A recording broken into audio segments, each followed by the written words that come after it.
Hey everyone, this is Teal, and today I'm going to do a summary recap of one of the plays that we were looking at this past week. Now, this is one of our official alerted losers.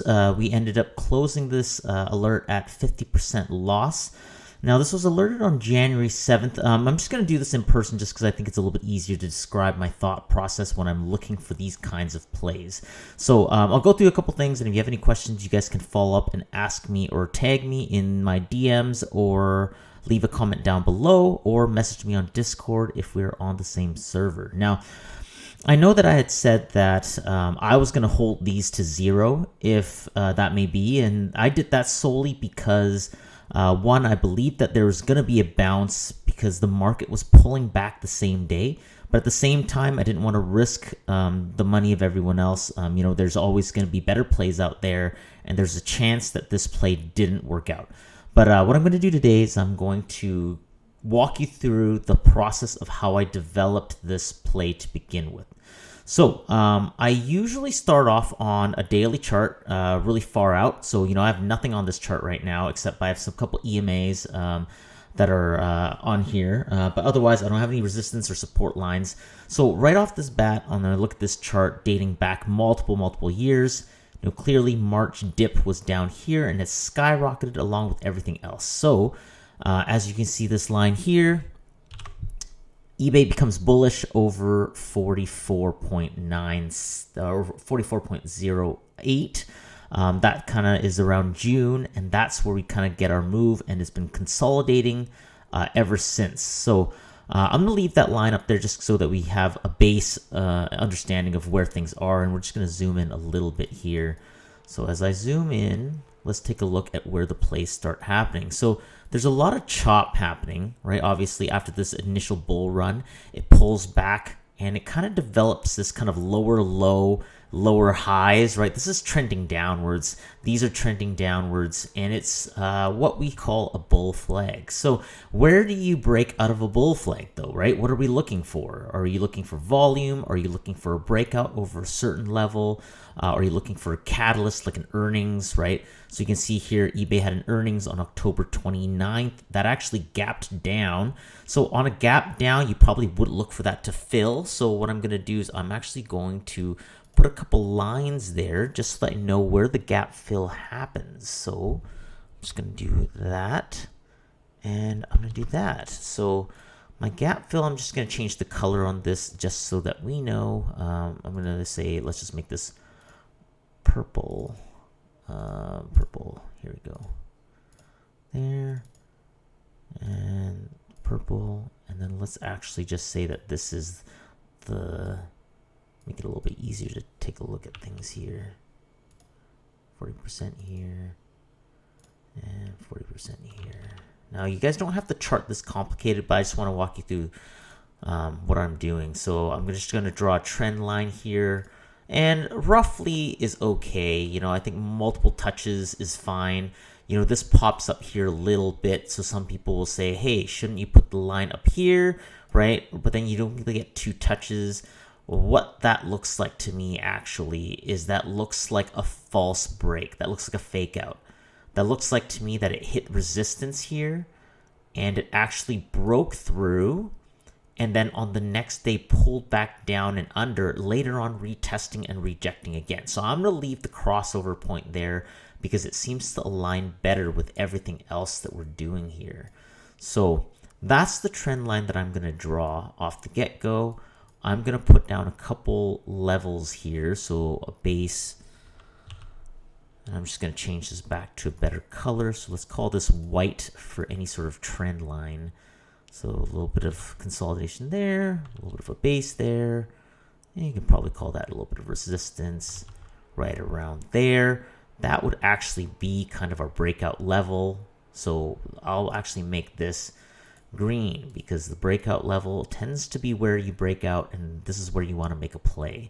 Depends where you want to go about it. Let's also draw the bottom of the trend here. Boom. So there we have it. We have our setup, and this is all done on the daily. So when I'm then looking for entries, So the trend of what the plays, what's going on, I do on the daily. But when I'm looking for the actual setup, when to enter, I'm gonna actually go down to a 3 or 4 hour chart. I actually personally like the 3-hour chart. It gives me a little bit more information because I get a little bit more number in terms of bars, and then that can tell me a lot based on the price movement. So just like how if you watch, like say, a 1-hour chart and you're getting lots and lots of moves, right? Like look, if we look at this, look at how many moves are here. If you're looking at this, you're gonna get faked out left and right. But if you go to the 4-hour, sometimes it's a little too broad. So I think that the 3-hour is something that I actually really like. So let's go to the 3-hour here. So right away here, let's take a look at the play. Now, I had this mapped out a while back. I had this triangle drawn out, and the proper entry here on a dip buy would have been right around here, right at the trend line, okay? Or a little bit of a push when you get above this level of resistance. You see this kind of bump here, right? This is kind of a little bit of resistance. We hung out at resistance here. We popped up and bumped into this resistance here. So buying here would be a really good dollar cost average entry, but you risk going up and rejecting here and then breaking down below. So there are pros and cons to buying the bottom off the trend, and there's problems with buying the breakout, which was what this alert was. So if we can see, there's a combination of the two that you can kind of mix together. You could always add on the dip, and as it moves up towards the breakout, you can average in, or you can just wait for strong momentum, look for it to break with strength and volume, and then buy in here. And that's kind of where we entered, except we did happen to have a couple days where the whole market and SPY pulled back a little bit, and I think general nervousness sitting near all-time highs, and so people were wanting to take profit here. So so here we go. Let's take a look at the date here. I'm just going to put an vertical line where the alert was given. So it was alerted on January 7th. So that's right around here. And I'm just going to make that a little bit transparent so that you can kind of see roughly what's going on. So let's zoom in a little bit. So as we look at this play, right, we watched it break out on January 6th. And then throughout the day, because these are 3-hour bars, you're getting about 3 bars per day. So as you can see, within the 6th, we open down here within the triangle. We break above with strength. We hit a little bit of resistance, right? This is where I said the entry was. Notice where this wick is. Now it's very, very broad because I didn't put it right at the candle wick, because I did put this down on the daily chart, and so you can see that the wick on the 3-hour actually goes a little bit higher than that, but you can see that it kind of rejects this level, comes back down to retest.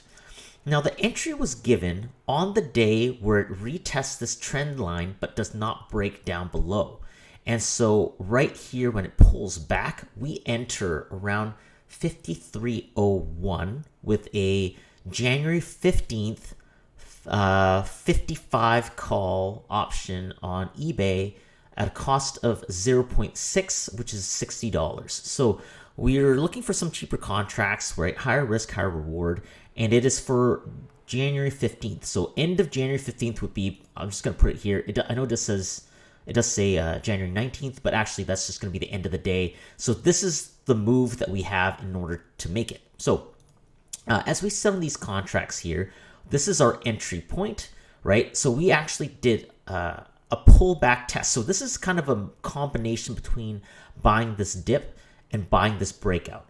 It almost broke out and came back to retest, and I thought that was a safe entry. So we entered here at about 60. So we can see that 7th, right? The rest of the day we actually pull back. So that's why when we entered on strength here off the bounce, it was probably midway through this candle. And then it pulls back for the remainder of the day. That was the rug pull that we had. And that took us all the way back down to the trend line. And when you're playing options contracts, you have to keep in mind that, especially with weeklies, the price of the contract will change a lot, even if the price of the underlying does not. So look at this price difference here. Here it's 54.17, At the bottom of this red, it's $52.99.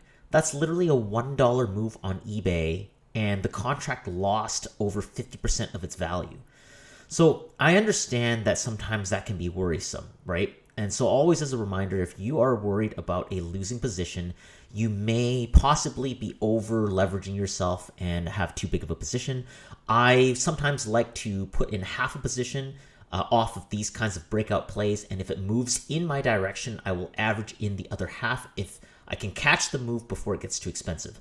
And if it doesn't, if it just takes off from the get-go, that's cool too. Profit is profit.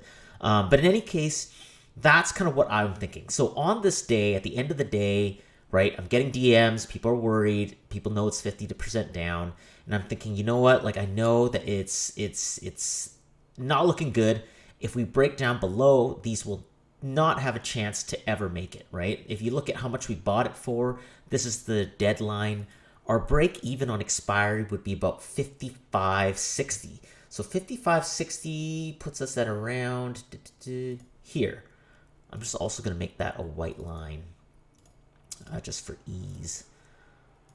So you can see that from our entry from right around here, we need it to make it into this top quadrant. We need it to actually follow this trend line in order to make it into profit. And our profit is that upper box right here, right? Anywhere from here to here, this is our profit zone, okay? If we end up in this top left quadrant, which is like alerted here, expiry here, this is where we make money, okay? So I know that we're coasting around here and premiums are bleeding during this day, right? So this is the 7th, right? Here's, look at the 8th, right? 11th over the weekend, and it's still red. We're basically going sideways, and it's not really going anywhere. It hasn't even really held over 54 for a day yet, and it's pulled back. So I understand like how worrisome that is.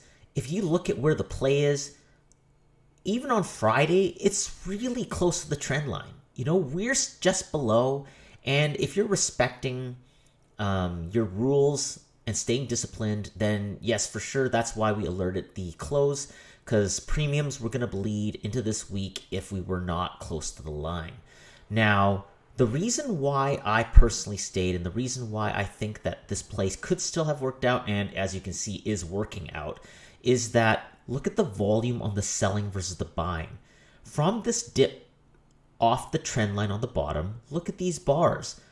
All green, massive volume. Look at the red. In these 3-hour bars, that means that dying down selling, right? Look, the first bar is always bigger than the second one. First bar is always bigger than the second one. And so that to me shows that even though the price is going sideways and they're selling, the selling pressure isn't strong, especially when there's like this buy in the middle. Look at this red sell off, right? That pullback, and then the strong buy. That's when the alert was made. When I saw this big green candle with volume bigger than all of the reds from before, and that's why I entered. And seeing the pullback off lesser volume should have been an indicator that we were still good to hold. Never did the volume ever get higher than the volume where we got into the play. And as we can all see from today, market opens, eBay pops all the way up, and at current trading, I had told the Discord server that we were actually sitting at around 200% gain on these contracts. I only have one more runner left. I will likely get out of this by Thursday or tomorrow at some point if it's not going in the right direction. You know, clearly it has broken over a resistance line. This is our break even, so really, you know, we can't lose here. We still have a little bit of time for it to move. If it's not a green move tomorrow, I will likely get out. I am not going to risk this going below break even.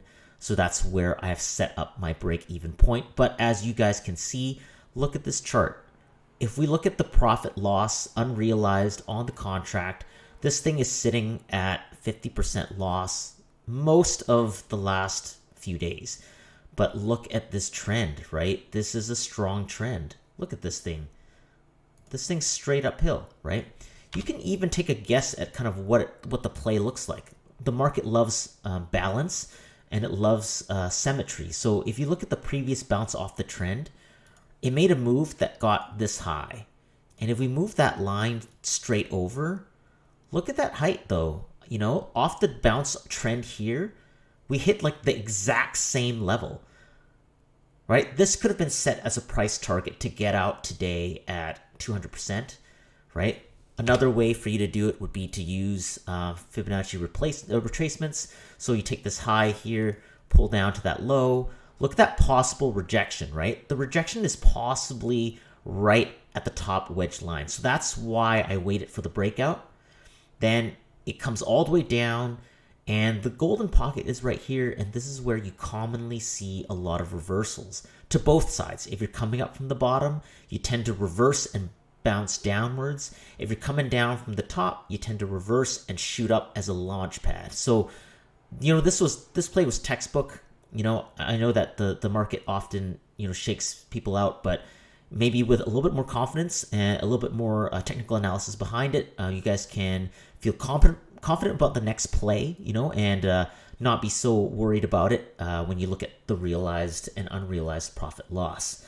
So that's all for today. Again, if you have any questions, you can message me on Discord. My username is Teal39, or you can leave a comment down below. And if this material is useful for you and you would like to see more of these kinds of analyses, then feel free to drop me a message. I will be doing these types of videos on our future alerts. But in the meantime, stay safe. Please don't play with money that you cannot lose. And if you have any questions, feel free to shoot me a message. Take care.